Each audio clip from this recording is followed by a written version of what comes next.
কিছু হলে রিনা পাকে কেউ না। রিনাকে চিনেন না? আমার শাশুড়ি আর আপনারও শাশুড়ি। তার নাম বলে সবাই মিছিল করতেছে কেন?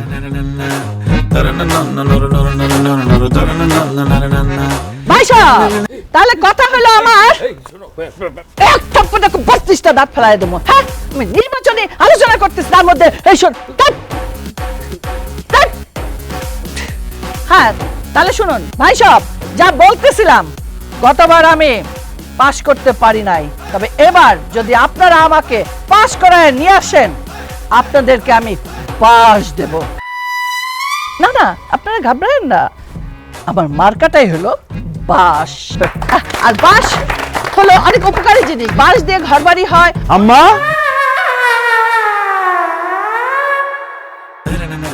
জামাই কেমন আছো? খুব প্রেসারের মধ্যে আছি আম্মা, ঢাইকা লাভ নাই, সব দেখে বলাইছি। সি সি সি সি সি, আমি ভিডিও করলে আপনারা কি দেখছি আর সামনাসামনি কি দেখতেছি? আপনার চুল লাল, কাপড় চোপড়ের এই অবস্থা, লোকজন, মিছিল মিটিং, কি হইতেছে আম্মা? কিছুই বুঝতেছি না। মিছিল দিব না, রিনা আপাতত সামনের বছর চেয়ারম্যান নির্বাচন করব। চুপ কর, যা আমার চোখের সামনে সরে যা, যা বলছি। চলো চলো চলো। জামাই, ওদের কথা তুমি কিচ্ছু বিশ্বাস করো না, ওরা সব মিছা কথা কইতাছে। আমি নামাজ রোজা ইবাদত নিয়েই আছি, ওই একটু আর কি মিছিলের সামনে একটু পড়ে গেছিলাম, এই আর কি। চুপ করেন, মিথ্যা কথা বলতে আপনার লজ্জা করে না? নিজের চোখে তো দেখলাম আপনি রাজনীতি মিছিল মিটিং নিয়ে ব্যস্ত। আয় হায় রে, কি ভাইবা আমি এই ফ্যামিলিতে বিয়ে করলাম, এখন তো দেখতেছি শাশুড়ি রাজনীতি করে, শ্বশুর সুদ খায়, সন্দিন নেশাখোর। না না না, এই ফ্যামিলির সাথে আমি কোনো সম্পর্ক রাখুম না বকুল, আমি তোমার আজকে তালাক দেব। বাবা বাবা, এটা তুমি কি কইলা? আমার মেয়ের এত বড় সর্বনাশ করো না। ও জামাই বাবা, মাত্র আমার মাইয়াটার বিয়ে হয়েছে, এখন যদি তুমি ওরে তালাক দিয়ে দাও, আমাদের মান সম্মান বলতে কিচ্ছু থাকবো না। ওসমান ভাই, আমার বোনদের তুমি এত বড় শাস্তি দিও না। হ্যাঁ দুলা ভাই, আপনি তাকে পাপের শাস্তি বকুলরে কেন দিবেন? আপনি বকুলরে এত বড় শাস্তি দিয়েন না প্লিজ। দেখেন, আপনার সাথে যেহেতু আমার বিয়ে শাদী হয়েই গেছে, আমি আপনার সাথে সংসারটা করতে চাই, আপনি আমার তালাক দিয়েন না। ঠিক আছে, আমি তালাক দেব না, কিন্তু আমার একটা শর্ত আছে। বলো বলো জামাই বাবা, শর্তটা বলো। আম্মা, আপনি আমার টেলিফোনে যা বলছেন তাই হইতে হইব, এইসব মিছিল মিটিং বাদ দিতে হইব। আর আব্বা, আপনার সুদের ব্যবসা ছাড়তে হইব। আর মিয়া ভাই, আপনার নেশা ছাড়তে হইব। যদি সবাই সব কিছু ছাড়তে পারেন, তাইলে আমি বকুলের লগে সংসার করুম। আর যদি না ছাড়েন, আমি এক্ষণ বাড়িতে যাবো, বাড়িতে গিয়ে ডিভোর্স পেপার সাইন করে পাঠাই দেবো।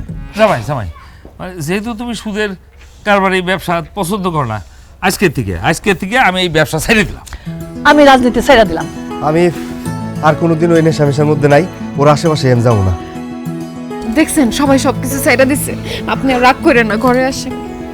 ঠিক আছে, আপনারা যা যা বলছেন সব মনে রাখেন। কালকে থেকে পবিত্র মাহে রমজান শুরু হইতেছে, আল্লাহ যদি আপনাদেরকে হেদায়েত করে, আপনাদের সবকিছু কবুল করে। আব্বা, ও আব্বা, আব্বা, আম্মা, তাড়াতাড়ি উঠে সবাই। এ বকুল, কই গেলা? মিয়া ভাই তাড়াতাড়ি আসেন। আরে কই আসেন? আরে ডাকাত পড়বো কেন? কালকে থেকে পবিত্র মাহে রমজান শুরু হইতেছে, সেহরি খাওয়ার সময় হয়ে যাইতেছে, আর তোমরা সবাই নাক ডেকে ঘুমাইতেছো। সেহরি খাইতে হইব না, রোজা রাখতে হইব না? না না, এত রাইতে আমি কিছু খাবো না, আমি ঘুমাইতে গেলাম। এটা কেমন কথা বললেন আব্বা? আপনি ঘুমাবেন মানে রোজা রাখতে হইব না? হয়েছে কি জামাই বাবা, ওই যে আমার তো ওই যে গ্যাস্ট্রিকের সমস্যা আছে, এই জন্য রোজা রাখতে পারি না। আর রোজাই যখন রাখতে পারি না, তখন ওই সেহরি খায় কি লাভ? জামাই বাবাজি, আমার তো ডায়াবেটিস, একটু পর পর খাইতে হয়, এই জন্য তো আমি রোজা রাখতে পারি না, এই জন্য আমি সেহরি খাবো না। ভাই, আমিও সেহরি খাইতে পারবো না। তুমি আমার ভাই বোনা যে আমি বাহানা দেখাইতেছি, বিশ্বাস করো কয়েকদিন ধরে আমার পেটের অবস্থা ভালো না, কতক্ষণ পর পর আমার বাথরুমে যেতে হয়। আর এই অবস্থায় যদি আমি সেহরি খাই, তাহলে কালকে তো আমার সারাদিন বাথরুমে পড়ে থাকতে হইব। যেহেতু রোজাই রাখতে পারবো না, তাহলে আর সেহরি খাই কি লাভ, বুঝছো না? দেন দুলা ভাই, আমি এমনি দুর্বল মানুষ, রোজা রাখতে চাই দেখুন কখন জানি ফিট হয়ে পড়ে গেছি।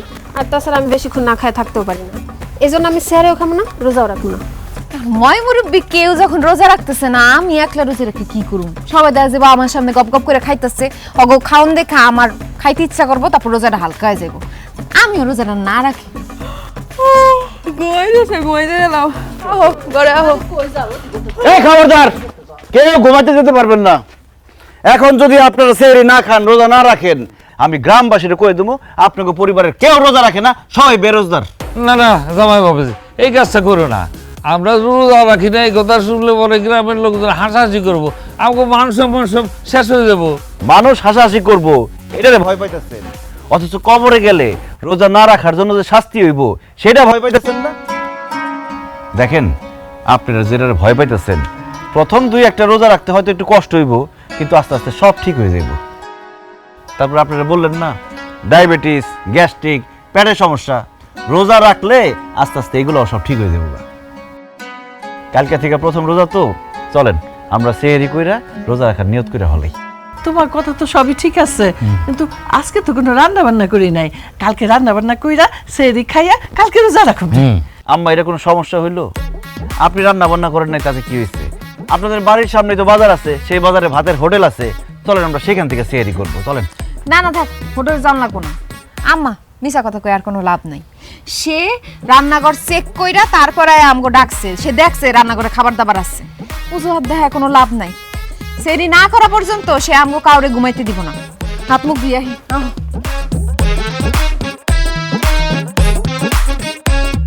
আমার সাথে ভণ্ডামি, তোমাদের মতো ভণ্ডরে কিভাবে সাইজ করতে হয় আমি খুব ভালো করে জানি। আব্বা তো চোখে কোথাও আছে না, ঘুম ভাঙে না এখনো। আম্মা, রোজার নিয়ত করে খায়েন কিন্তু। জামাই নিয়ত করছে করছে। শোনো, বেশি করে খাও, সকালে কিন্তু নাস্তা পাইবে না, কিন্তু আর খাওয়ান পাইবে না। খাও খাও খাও, আমিও বেশি করে খাইতেছি। রোজা রাখুন তো।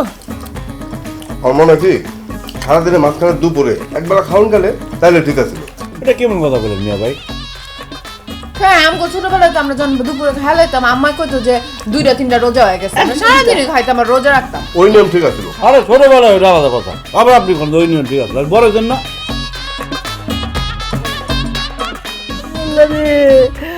আমি তো মইরা যাবো রে, আমি তো খিদা সহ্য করতে পারি না।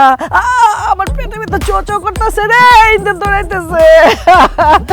আমি জীবনও রোজা রাখি নাই, আর আমার রোজা রাখতে কইছে। কি যে করুম, মইরাই যাবো আজকে, আমি খিদায় মইরাই যাবো। আমার তো প্রাণ যায় যায় পালা, দম আটকে আইতেছে, খিদা তো আমি সহ্য করতে পারতেছি না। সবচেয়ে খারাপ অবস্থা হচ্ছে আমার, পানি পিপাসায় গলাটা পুরা চৌচির হয়ে গেছে, কয়লা কয়লা লাগতেছে। আম্মা, আমরা একটা কাজ করি, রান্নাঘরে গিয়া ভাত তরকারি রান্না করে খাই। আর সামাই তো আশেপাশে নাই, ওসমান কিছু কইতে পারবো না। ঠিক কইছস মা, চল রান্নাঘরে তো অনেক কিছু থাকে, তাই না? একটা কিছু রাইন্দা আমরা খামো। জামাই এসে যদি জিগায় আম্মা আমরা তো আমরা রোজা, আমরা কিচ্ছু খাই নাই, জামাই তো বুঝবই না। চল পেট বইটা খাই গেল।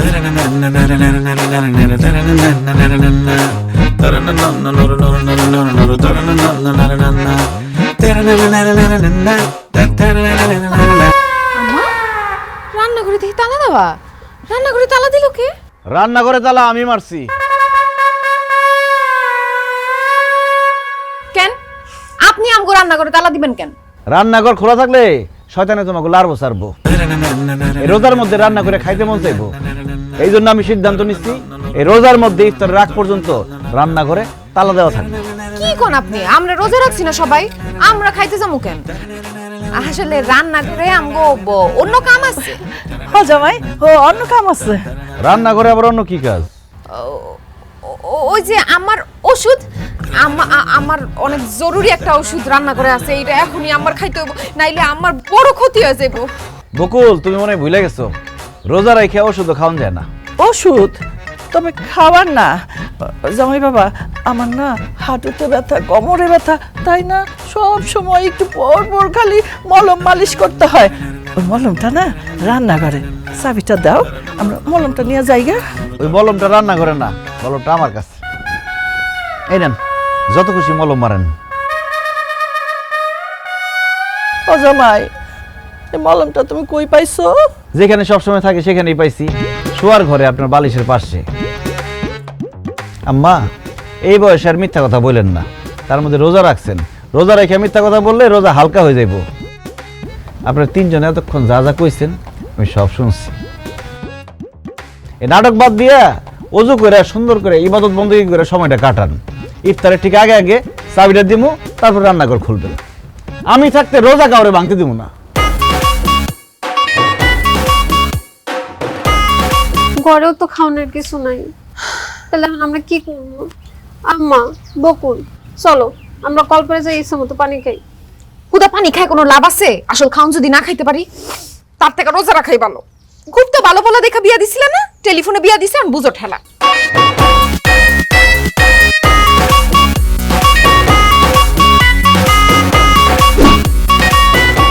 তুমি কও তো, আমি কোনো সময় রোজা রাখছি কও?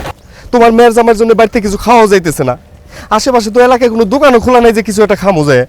এই শোন, আমি খবর পাইছি, ওই যে তুই আছে না, ওর দোকান খোলা আছে। কি কও? তাড়াতাড়ি চলো।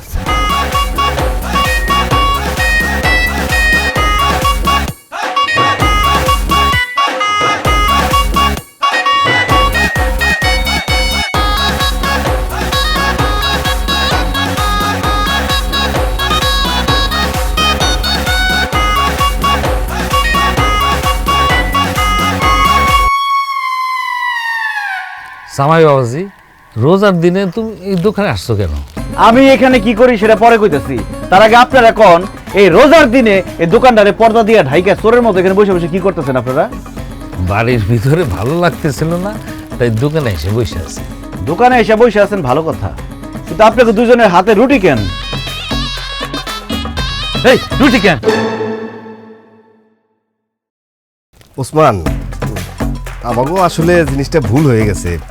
আমরা যে রোজ এই জিনিসটাই ভুলে গেছি। এই যে দেখো না, এর লেগে তো মনের ভুলে রুটি কলা হাতে নিয়ে বসে রয়েছি। ভাইজান মিথ্যা কথা কইবেন না, আপনারা ইচ্ছা করে খাওয়ার জন্য এই রুটি নিছেন। আব্বা, আপনার কি বয়স কম হয়েছে? সারাটা জীবন তো খাইয়েই আসছেন। এই রোজার দিনে আল্লাহরে খুশি করার জন্য 30টা দিন কি রোজাটা রাখতে পারবেন না? এই রোজার দিনে দিনে দুপুরে আপনার পুলারে নিয়ে এসে দোকানে বসে বসে খাইতেছেন, আপনি লজ্জা করতেছেন না?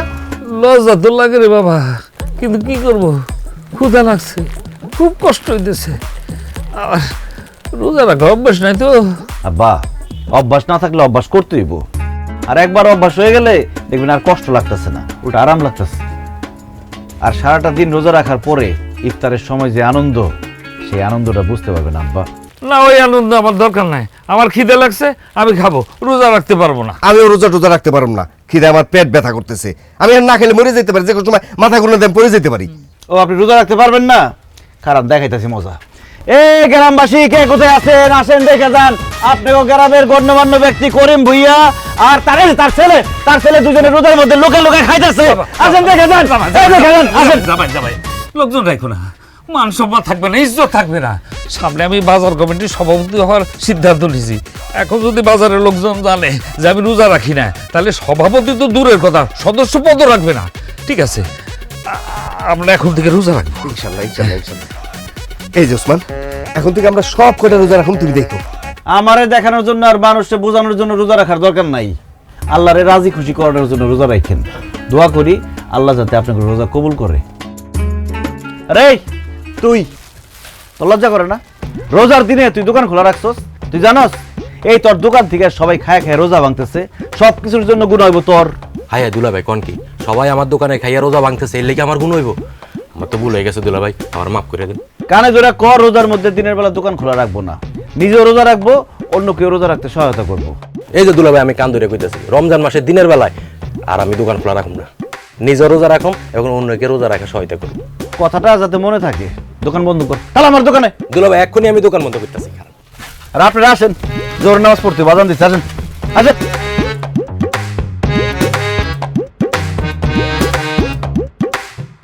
আল্লাহ রে, আর তো সহ্য হইতেছে না। আছেন কখন দিব, খিদা লাগছে তো। ওরে আল্লাহ রে, কি শুরু করলা তোমরা? এরকম করলে রোজা হালকা হয়ে যাবো। আর 5 মিনিট অপেক্ষা করো। আর 5 মিনিট? গড়ি মনে আজকে থাইমা গেছে, গড়ি আজকে চলবো না। 1 মিনিটে মনে হইতেছে 1 ঘন্টা। আল্লাহ রে, খিদায় মরে যেতেছি তো। ঠিকই বলছেন আম্মা, মানুষের জীবনে সময় আর খাবার কতটা মূল্যবান এটা শুধু ইফতারের সময় বোঝা যায়। কি করতেছেন? আজান দেন। হুজুর মাইকটা অন করে মাত্র দোয়া পড়া শুরু করছে, মুখের মধ্যে খাবার দেয় বইরিস। এই হুজুর গেল কই? হুজুর মনে হয় আজকে আজান দিতে ভুলে গেছে। আব্বা আমি বসা থেকে এখন উঠা পারলাম না, আমার শরীর খুব খারাপ লাগতেছে। আমার মনে হয় সে ভুলে গেছে আজান দিতে। আব্বা হুজুর আজান দিতে ভুলে নাই, আজানের সময় হলে ঠিকই আজান দিব, একটু ধৈর্য ধরেন। হে হুজুর, একটু আজান দেন হুজুর, কি ভালো লাগছে, আজান দেন। এই আজান দিচ্ছে, সবাই খেজুর মুখে দিয়ে বিসমিল্লাহ বলে খেজুর মুখে দাও।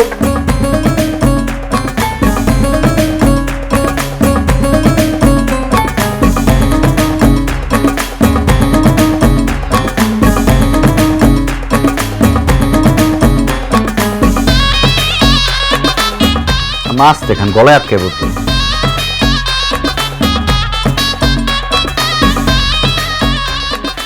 আলহামদুলিল্লাহ। ওরে আল্লাহ রে, পেটটা শান্তি হলো, কিন্তু শরীর তো খুব দুর্বল হয়ে গেছে। আমি যাই একটু ঘুমাই, আরাম করি। আমারও শরীরটা ছাইরা দিছে বুকলে বাপ, আমি যাই ঘুমাই গা। ঘুমাবেন মানে? আব্বা আম্মা কি বলতেছেন আপনারা এইসব? মাগরিবের নামাজ পড়বেন না? কি যে বলো জামাই, সারাদিন রোজা রাখছি, ইফতারি কইরা আমি দুর্বল হয়ে পড়ছি, এখন আমি নামাজ টামাজ পড়তে পারবো না।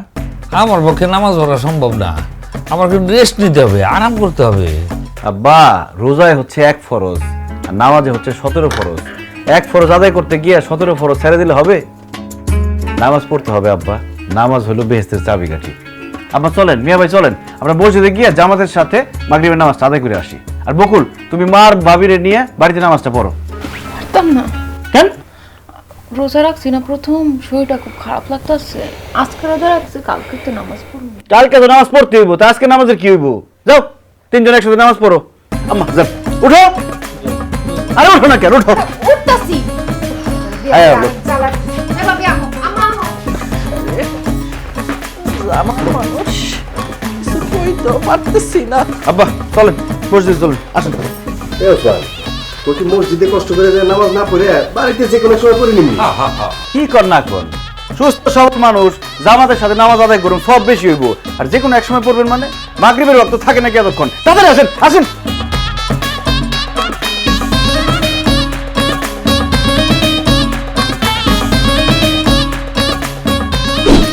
এখন শুয়ে পড়ো, সকাল সকাল সেই রেখে দিব। কি ব্যাপার, তুমি আমার দিকে এরকম চোখ বড় বড় করে তাকিয়ে রয়েছো কেন? আপনি তো আমার স্বামী, এর জন্য কিছু করতে পারতেছি না, খালি বড় বড় চোখ করে তাকাই আছি। আচ্ছা আপনি কি শুরু করছেন আমার কন্ত? কি শুরু করছি আমি? আব্বা আমারে জোর করে নামাজ পড়াইতেছেন, রোজা রাখাইতেছেন। আপনি জানেন আজকে সারাদিন রোজা রেখা আব্বা আম্মা আমার ভাই ভাবি সবার শরীর খারাপ হয়ে গেছে গা। হ্যাগো শরীর যদি অসুস্থ হয় আর হ্যাগো যদি কিছু হয় তাহলে কিন্তু আমি আপনারে ছাড়ব না। তোমার আব্বা আম্মা ভাই ভাবি রোজা রেখে অসুস্থ হয় নাই, পাপ করতে করতে তার শরীরটা ভারী হয়ে গেছে। এখন নামাজ রোজা কইরা শরীরটা একটু হালকা হইতেছে। তারা যে তোমার মিথ্যা কথা বলছে, আমার ধোকা দিচ্ছে, তাই আমি সিদ্ধান্ত নিছি তা করে সত্যি সত্যি ভালো ফ্যামিলি বানাই ছাড়ুন। দেখেন আপনি তো আমার আব্বা আমারে চিনেন না, খালি মাইয়ার জামাই দেখা তারা আপনার কথা শুনতাছে। তারা আপনার কথা বেশি দিন শুনবে না, পরে একটা কথা কয়া ফেলাইবো, আপনি মনে কষ্ট পাইবেন। তার চেয়ে ভালো হ্যাগরে হ্যাগো মতো থাকতে দেন, খামোখা আপনি হ্যাগরে লগে জোরাজুরি করেন না। আমি কোনো জোরাজুরি করতেছি না, আমি আমার দায়িত্ব পালন করতেছি। তুমি আমার এই ভালো কাজে বাধা দিও না, তাহলে তোমার গুনাহ হইব। বুঝতেছেন না তো? সময় দিয়ে ঠিকই বুঝবেন। সরেন আমি ঘুমামো। হান্নান, টাকা চাইছো, টাকা দিতাছি, কিন্তু প্রতি মাসে সুদ কিন্তু ঠিকঠাক দেওয়া চাই। আর তা যদি না দাও আমি কেমন মানুষ সেটা তো জানোই, মনে থাকে জানো। এই নাও টাকা, যাও। সি সি সি সি আব্বা, আপনি আমার কথা দিচ্ছেন আপনি আর কোনোদিন সুদের কারবার করবেন না, এরপরেও আপনি রোজা রমজানের দিনে সুদ খাইতেছেন। দেখো জামাই, এটা আমার ব্যবসা, এটা আমি ছাড়তে পারবো না। সুদ কোনো ব্যবসা হইতেই পারে না, সুদ খাওয়া হারাম। আমি থাকতে আপনার সুদের ব্যবসা করতে দেব না। সুদের ব্যবসা আমি করব, সুদ খাবই। আমার এতদিনের ঠান্ডা তো আমি বন্ধ করে দিতে পারি না। তোমার ভালো লাগলে তুমি থাকবা, নাহলে চলে যাও। আপনি কি বলতেছেন এইসব? আমি চলে যাব? তোমার শ্বশুর যা কইছে একদম ঠিক কইছে। তোমার শ্বশুর যেমন সুদের ব্যবসা ছাড়তে পারবো না, আমিও তেমন রাজনীতি ছাড়তে পারবো না। তোমার জন্য আমি কেন স্বপ্ন ভঙ্গ করব? আমার কত দিনের স্বপ্ন আমি মহিলা চেয়ারম্যান হব। তাই আমি সিদ্ধান্ত নিছি, সামনে ইলেকশন, এখন থেকে আমি মাঠে যাবো, মিটিং মিছিল করুম। আব্বা আম্মা, তোমরা যেহেতু তোমাকে কথা কই দিছো, তাহলে আমি আমার কথাটা কই, আমি আর আমার বউ এই রোজা টোজা রাখতে পারুম না। যেই জিনিসে অভ্যাস নাই ওই জিনিস কইরা আমি আমার শরীরটা তো নষ্ট করতে পারি না। আর এই ব্যাপারে যদি আমার কেউ বাধা দিতে আসে তাহলে আমি ভুলে যাবো সে আমার বোনের জামাই। দেখেন দুলা ভাই, আপনি মেহমান মানুষ, মেহমানের মতো থাকেন। আমাদের সংসারে এত খবরদারি করতে আসেন না তো। আর আমি রোজা থাকতে পারবো না, আমার রোজা থাকতে কইেন না। বকুল, তোমার মা বাবা ভাই ভাবি সবাই তাদের মতামত জানাই দিছে, তুমি কি কিছু বলবা? আমি আর কি কমু, আমার বাবা মা ভাই ভাবি যা বলছে আমিও তাদের সাথে একমত। আমি যেমন আছি তেমনই থাকুম, আমি আপনার জন্য নিজের এত পরিবর্তন করতে পারবো না। ও আচ্ছা বকুল, আমি সবসময় চাইছিলাম একজন নম্র ভদ্র নামাজি পরহেজগার মেয়ে আমার বউ হইব। তোমার ছবি মোবাইলে প্রথমে দেখা আমার তোমার সেরকম মেয়ে মনে হয়েছে। এই জন্য আমি আর দেরি না কইরা তাড়াতাড়ি টেলিফোনে বিয়েটা সেরা ফেলাইছি, যাতে আমি দেশে আসতে আসতে তোমার আরেক জায়গায় বিয়ে না হয়ে যায়। আমি দেশে এসে প্রথম যেদিন তোমার দেখছি সেদিনই আমি বুঝছি যে টেলিফোনে না যাই না শুই না বুঝা বিয়ে করে আমি ভুল করছি। বিয়া স্বামী স্ত্রীর সারা জীবনের বন্ধন, দুইজন দুজনকে দেখা যায় না শুই না তারপর বিয়া করা উচিত। টেলিফোনে মানুষ বেশিরভাগ সময় মিথ্যা কথা বলে। এই যে যেমন তুমি, তোমার পরিবারের আর মানুষরা আমার টেলিফোনে ভিডিও কলে যেমন দেখাইছো যেমন কইছো, বাস্তবে ঠিক তার উল্টা। আমি বাড়িতে আইসা মনে মনে যেরকম বউ চাইছিলাম তোমার সেরকম গইরা তোলার চেষ্টা করছিলাম। দেখো বকুল, কিছুদিন পরে আমাকে সন্তান হইব। একজন সন্তান কিন্তু তার মায়ের কাছ থেকে সত্যিকারের শিক্ষাটা পায়। মা ভালো হইলে সন্তান ভালো হয়, মা শিক্ষিত হইলে সন্তান শিক্ষিত হয়, মা যদি নম্র ভদ্র হয় সন্তানও নম্র ভদ্র হয়। আর আম্মা আব্বা বেশিরভাগ সময় তো আমি বিদেশে থাকুম, আপনাকে ছায়া তো আমার সন্তানের উপর পড়ব। আপনারা যদি ভালো হন তাহলে তো আমার সন্তান আপনার কাছ থেকে ভালোটাই শিখব, আর আপনারা যদি খারাপ হন তাহলে আমার সন্তান তো খারাপটা শিখব। সেই জন্য আমি আপনাদেরকেও সঠিক রাস্তায় আনতে চাইছি, আল্লাহর রাস্তায় আনতে চাইছি। কারণ একদিন আপনার আমার সবারই তো মরতে হইব, আল্লাহর কাছে ফেরত যাইতে হইব। 2 দিনের দুনিয়ার আরামায়েশের চেয়ে যাতে পরকালে আরামায়েশে থাকতে পারেন সেই ব্যবস্থা করতে চাইছিলাম। কিন্তু আপনারা যেহেতু আমার কথা শুনলেনই না, মুখের উপর আমরা না করে দিলেন, তাহলে তো এখানে আমার আর থাকার কোনো দরকার নেই। বকুল, কোনো বেনামাজি বেরোজগারি বেপর্দা মেয়ের সাথে আমি সংসার করব না। যার ভাই একজন নেশাখোর, মা একজন মিথ্যাবাদী, তাদের সাথে আমি কোনো সম্পর্ক রাখবো না। এই সিদ্ধান্তটা আমি আমার আর আমার ভবিষ্যৎ প্রজন্মের কথা চিন্তা করে নিলাম। বকুল, আমি বাড়িতে যাইতেছি, বাড়িতে গিয়ে তোমার কাবিনের টাকা আর ডিভোর্স লেটার পাঠাই দেব। ভালো থাইকো, ভালো মানুষ হয়ে থাইকো।